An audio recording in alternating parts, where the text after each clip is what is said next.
반가. 안녕하세요. 박용덕입니다.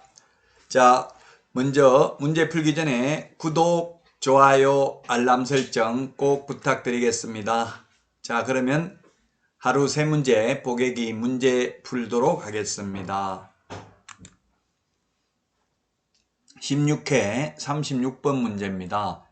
중개계약에 관한 설명으로 옳은 것은, 이 문제는 역시 자주 출제되는 문제는 아닙니다. 중개계약이라는 것은 개업공개사와 의뢰인 간에 우리 집 좀 팔아주세요. 예, 팔아드리겠습니다. 이렇게 맺는 계약이 중개계약입니다.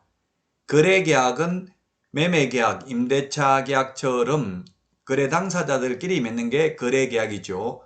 그래서 먼저 중개계약을 먼저 체결하고 중개가 완성되면 거래계약을 체결하죠. 자, 그래서 1번 중개계약은 영리를 목적으로 활동하는 개업공개사와 의뢰인 사이에 체결되는 민사중개계약이다. 예, 그렇습니다. 상사중개가 아니고 민사중개입니다. 상행위를 중개하는 것을 상사중개라 하고 상행위 이외의 중개를 민사중개인데, 직업중개, 혼인중개, 부동산중개 이런 것들이 민사중개입니다. 일종의 요물계약이라 해서 틀렸습니다. 요물계약이 아닙니다. 불효식 낙성계약입니다. 요물계약이라고 해서 틀렸습니다. 요물계약은 일정한 급부를 지급해야 성립하는 게 요물계약이죠. 그래서 틀렸고요. 2번은 현행 공인중개사법상 개업공개사는 국토교통부령이 정하는 계약서를 사용하여 일반 중개계약을 체결하도록 의무화하고 있다. 이 말이 틀렸죠? 의무화하고 있지 않고요. 요식계약도 틀렸습니다. 불요식, 일정한 형식을 요하지 않습니다. 불요식 낙성계약입니다. 청약과 승낙의 의사표시 합치로서 이루어지는 계약입니다. 물론 국토교통부 장관이 표준서식을 정하여 사용을 권장할 수는 있지만 의무화하고 있지는 않죠. 그래서 1번, 2번 모두 불효식 낙성계약입니다.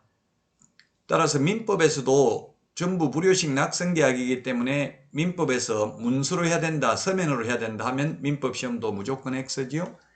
3번 판례는 개업공개사와 중개의뢰인 간의 관계는 민법상 위임관계와 유사하다고 하여 중개계약을 위임계약과 유사한 계약으로 봅니다.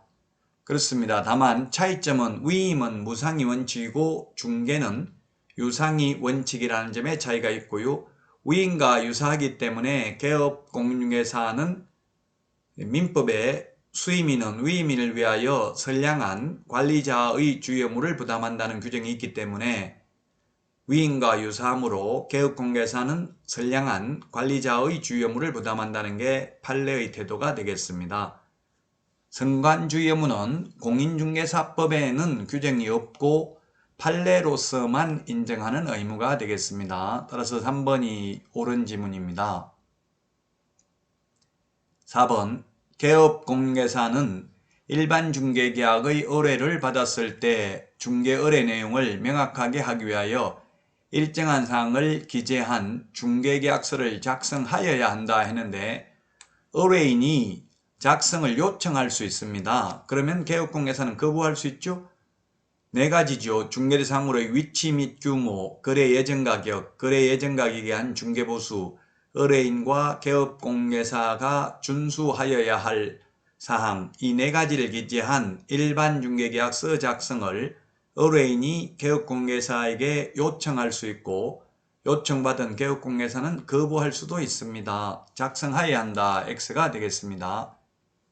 5번 최근 판례에 따르면 중개보수는 계약 자유의 원칙상 내용 결정의 자유에 속하는 사항이므로 중개계약 시 개업공개사와 의뢰인 간의 합의로 법정보수 한도를 배제할 수 있다 했는데, 판례는 법정보수 법정보수 초과 약정은 전부 무효가 아니라 초과 부분은 무효입니다. 가령 법정 보수가 100만 원인데 1000만 원 받기로 약속을 했으면 초과 부분 900만 원은 무효입니다. 강행법규 위반으로.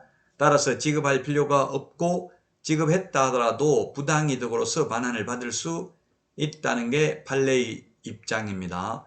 종전에는 단속 규정이라고 했는데 판례가 변경돼서 지금은 강행 규정입니다. 따라서 당사자 약정으로 배제할 수 없습니다. 법정 보수 초과 약정은 전부 무효가 아니라 초과 부분만 무효라는 점을 유념하셔야 되겠습니다.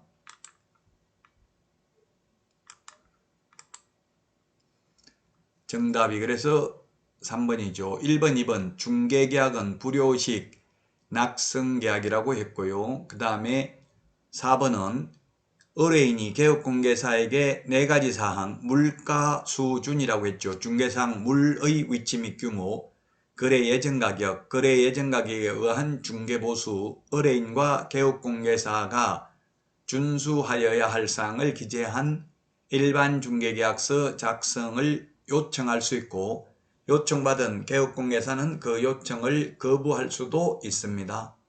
그리고 5번은 중개보수 초과 약정은 전부 무효가 아니라 초과 부분만 강행법규 위반으로 무효입니다. 따라서 초과 부분은 지급할 필요가 없고 지급했다 하더라도 부당이득으로서 반환을 받을 수 있습니다.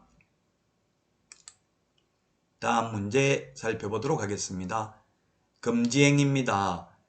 법제 33조에 있는데 이 금지행위는 시험에 해마다 출제가 되는데요. 3문제까지 출제될 수 있습니다.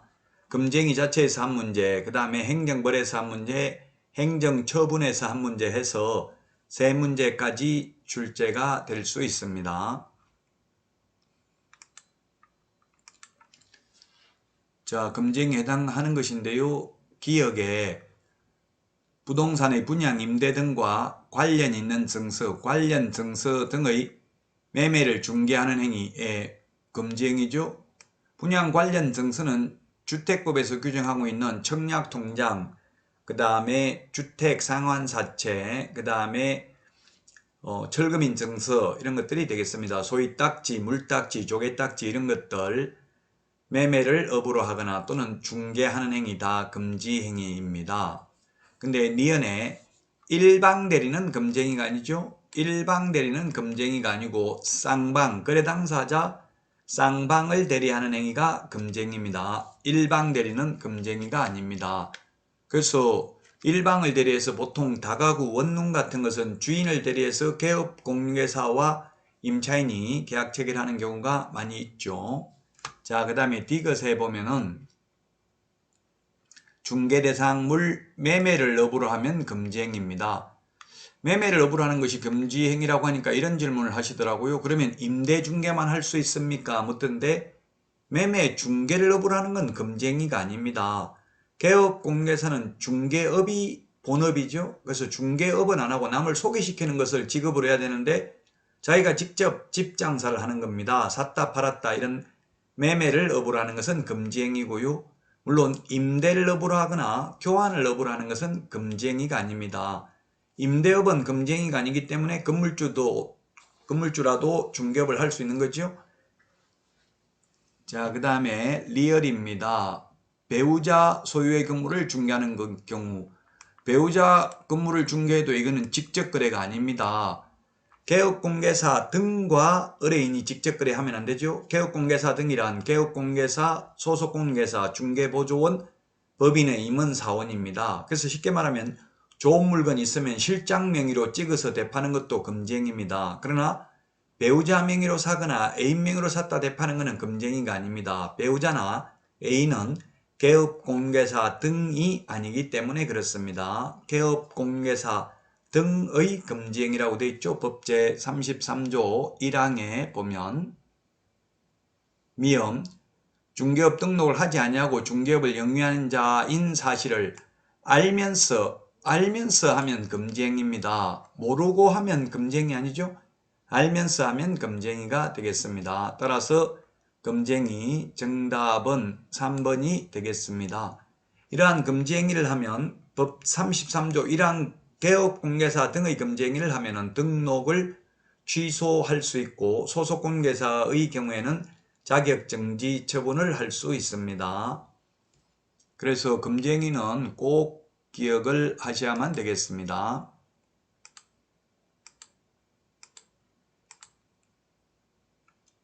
정답은 3번이 되겠습니다. 일방대리는 적법행위라고 했죠. 쌍방대리가 아니고 일방대리는 적법행위. 그리고 배우자나 애인 명의로 샀다 파는 것은 직접거래가 아니라고 했습니다. 그러면 다음 문제 살펴보도록 하겠습니다. 토지 이용계획 확인서를 통해서 확인할 수 없는 것은 했는데 토지 이용계획 확인서를 통해서 용도, 지역, 지구, 구역, 토지에 대한 행위 제한을 확인할 수 있죠. 토지의 가격은 호가에 의해서 결정되는 게 아니라 집을 지을 수 있는 땅인지 없는지에 따라서 땅값이 결정이 됩니다. 그래서 토지 이용계획 확인서를 통해서 확인을 해야 되는데 토지 이용계획 확인서에 모든 용도, 지역, 지구, 구역이 모두 다 나타나는 것은 아닙니다. 정답은 5번이 되겠는데요. 학교, 환경, 위생, 정화구역 이런 것들은 토지 이용계획 확인서에는 나타나지 않습니다. 그래서 5번이 정답이 되겠는데요. 학교, 환경, 위생, 정화구역은 시도 교육청 홈페이지에 확인을 해야만 합니다. 학교, 환경, 위생, 정화구역에서는 청소년 유해 시설을 설치할 수 없죠.